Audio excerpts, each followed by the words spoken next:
Bienvenue dans Deep Media, le podcast qui décrypte les médias à l'heure du numérique. Aujourd'hui, je vous propose un épisode assez exceptionnel, hors format traditionnel. Il y a quelques mois, j'ai eu la chance de m'entretenir pour ce podcast avec Benoît Georges, journaliste en charge de l'implantation de l'intelligence artificielle à la rédaction pour Les Échos. Les 3 épisodes sont toujours disponibles dans ce feed de ce podcast et je vous invite vivement à les écouter et surtout à vous abonner pour ne manquer aucun des prochains épisodes. En attendant, pour avoir un condensé de notre conversation, je vous propose en seulement quelques minutes un récap de cet échange. Cet épisode a été généré grâce à la fonctionnalité résumé audio de Google Notebook LM.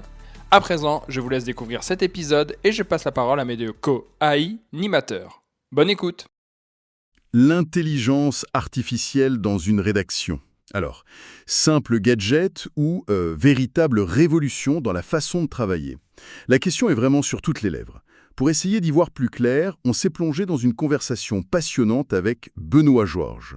C'est le journaliste qui pilote tout le déploiement de l'IA au journal Les Échos. Oui, et cette discussion, elle vient du podcast Deep Media qui explore justement l'avenir des médias. Ce qui est précieux ici, c'est qu'on sort un peu des grandes théories sur l'IA, quoi. On a une vision de l'intérieur très concrète, partagée par celui qui a vraiment les mains dans le cambouis. C'est assez rare comme témoignage. Pas de faire un simple résumé des 3 épisodes. C'est vraiment d'en extraire le fil rouge, de décortiquer la stratégie d'un grand média face à une technologie qui bouscule tout. On va chercher les idées fortes et aussi les tensions, les paradoxes. Et le point de départ de leur stratégie est sans doute le plus contre-intuitif. C'est ça qui est fascinant.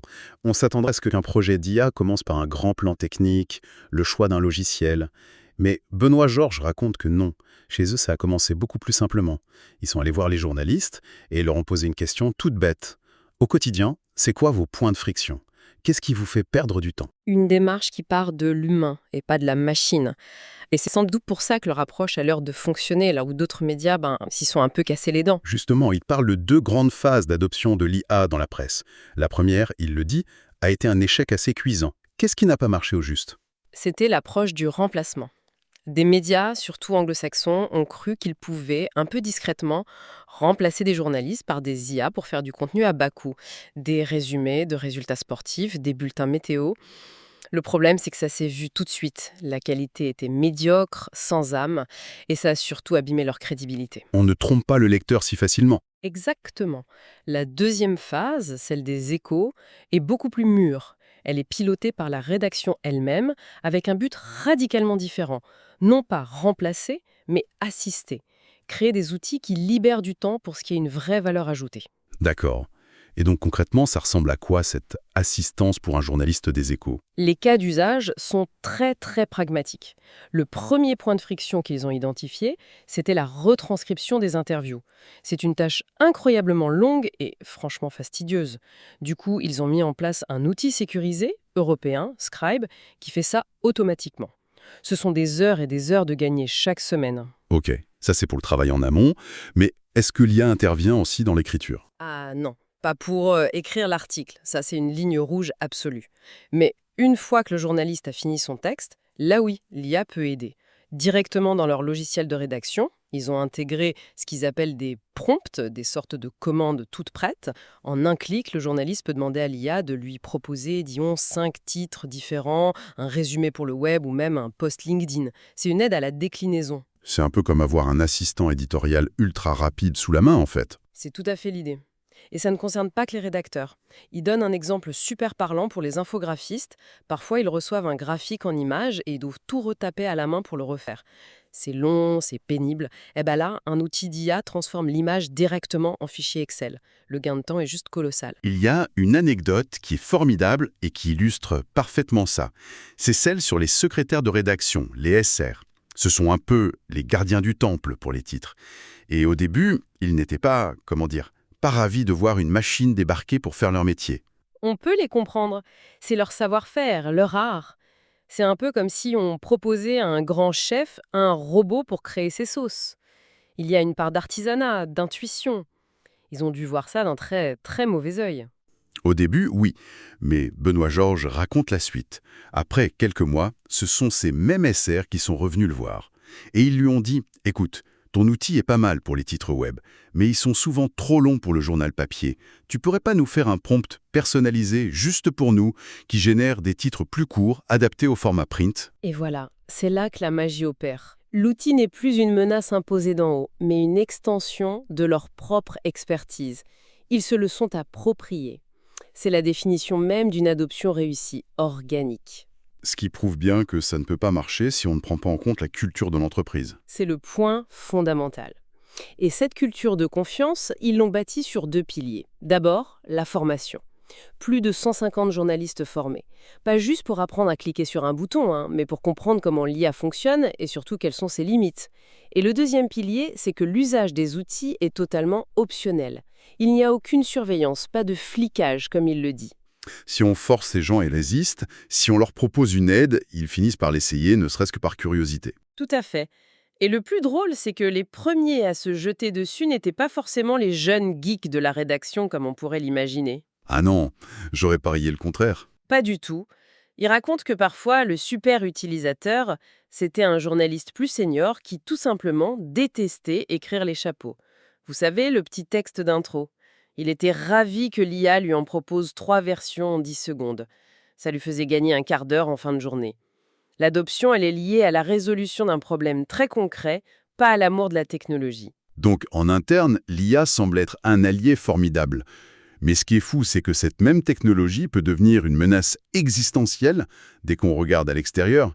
Je pense au trafic des moteurs de recherche, évidemment. C'est le grand sujet d'inquiétude pour toute la presse en ligne, oui. L'émergence des moteurs de réponse comme Perplexity ou les nouvelles fonctions de Google, ça change complètement la donne. Avant, Google donnait une liste de liens. Maintenant, de plus en plus, il donne la réponse directement, en piochant l'info sur les sites des médias, mais sans que l'internaute ait besoin de cliquer. Ce qui, pour un modèle économique basé sur la pub et le volume de visites, est une bombe à retardement. Du coup, comment on fait si le trafic de Google se tarit? C'est quoi le plan B?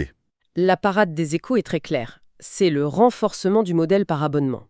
L'idée, c'est de se dire, puisque les gens viendront moins chez nous par hasard, il faut leur donner des raisons encore plus fortes de venir directement et de payer pour ça.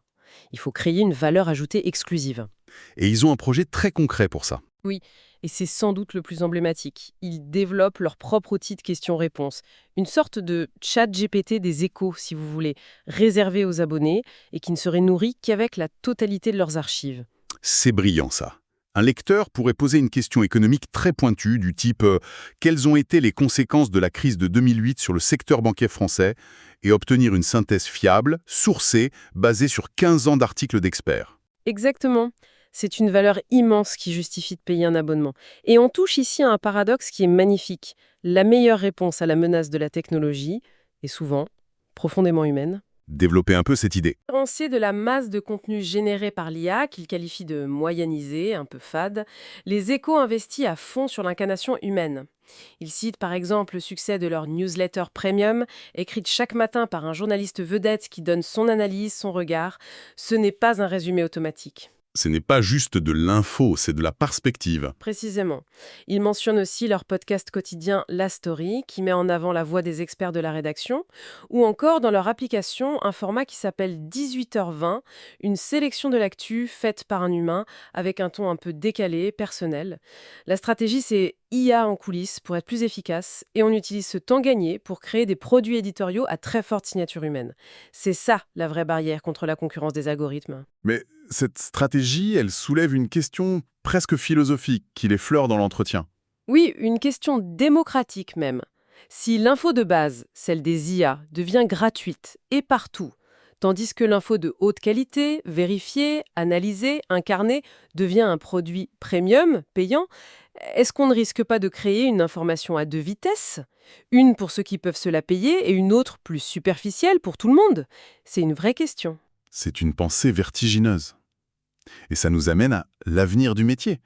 Dans ce nouveau monde, qu'est-ce que ça change pour les compétences d'un journaliste? Il utilise une analogie très parlante. Apprendre à utiliser l'IA aujourd'hui, c'est comme apprendre à utiliser Google au début des années 2000. À l'époque, ça paraissait un peu technique. Aujourd'hui, personne ne met maîtrise de Google sur son CV. C'est la base. Il pense que l'IA va suivre exactement le même chemin.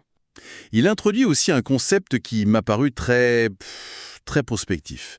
Celui de contenu liquide. Qu'est-ce qu'il entend par là? C'est une des idées les plus fortes, je trouve. L'idée, c'est de dire que l'article de presse en tant qu'objet unique et figé est en train de mourir. Aujourd'hui, un même sujet, une même enquête, doit pouvoir exister sous une multitude de formes. C'est ça, le contenu liquide. C'est-à-dire, À partir d'un même matériau de base, disons une grande enquête sur une entreprise, on doit pouvoir produire une brève pour le mobile, un article long pour le site, un fil pour les réseaux sociaux, une synthèse audio, un script pour une vidéo. Et l'IA devient cet outil de liquéfaction qui permet, à partir du travail de fond du journaliste, de générer vite et bien toutes ces déclinaisons. On ne produit plus un article, on produit une information qui peut prendre plein de formes différentes. C'est une transformation radicale. Mais tout ça, tous ces outils, ça doit être encadré par des règles très strictes. On ne peut pas laisser les machines faire n'importe quoi. Ah mais absolument, et l'écho, il est très clair là-dessus. Les échos ont une charte éthique avec des lignes rouges qui sont ininfranchissables. La première, la plus importante, l'IA ne rédige pas d'article de A à Z. Elle assiste, elle propose, elle ne crée pas l'info originale. Le journaliste reste l'auteur. Et pour les images, Evelyne, on voit partout ces images générées par IA qui sont de plus en plus réalistes. C'est la deuxième ligne rouge à insister. Interdiction totale d'utiliser des images générées par IA pour illustrer l'actualité. Il insiste beaucoup là-dessus.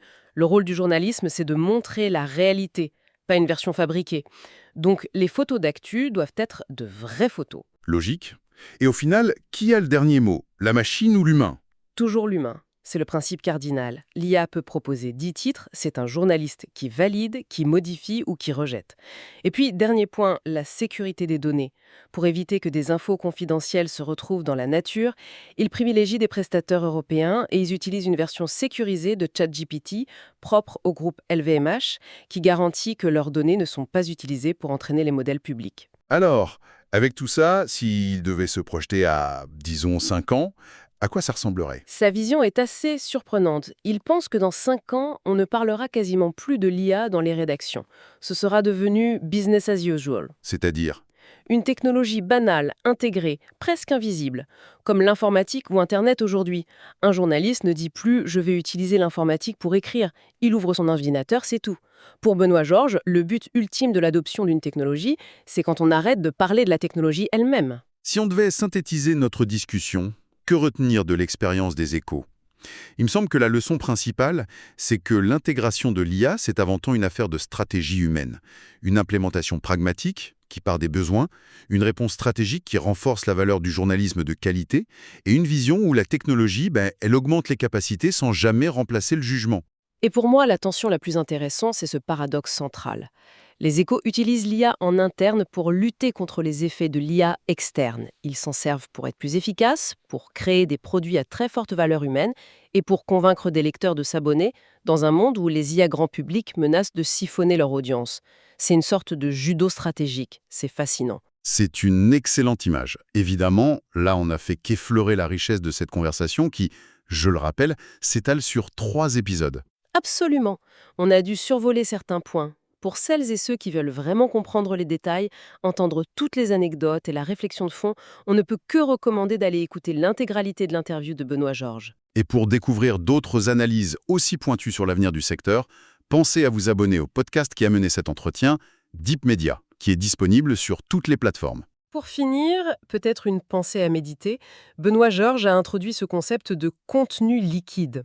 Ça ouvre une question assez vertigineuse. Si un article peut être infiniment remodelé par des algorithmes pour s'adapter à chaque plateforme, à chaque format et peut-être un jour à chaque lecteur, que devient l'intégrité du message original ? L'intention du journaliste, ses nuances, son ton. Est-ce que ça peut vraiment survivre à une liquéfaction totale de son travail ? C'est une réflexion qui, je crois, ne fait que commencer. Merci d'avoir écouté ce récap de l'interview de Benoît Georges généré avec Google Notebook LM. Je suis preneur de tous vos retours à propos de ce format. Je vous donne rendez-vous prochainement pour de nouvelles interviews inédites où l'on va continuer d'explorer le futur des médias à l'heure du numérique. En attendant, pour ne pas manquer les prochains épisodes, abonnez-vous à ce podcast et mettez les commentaires et les étoiles adéquates. Deep Media est un podcast autoproduit par Follow Me Conseil, agence de formation et conseil stratégique spécialisée en IA générative et social media. À très bientôt.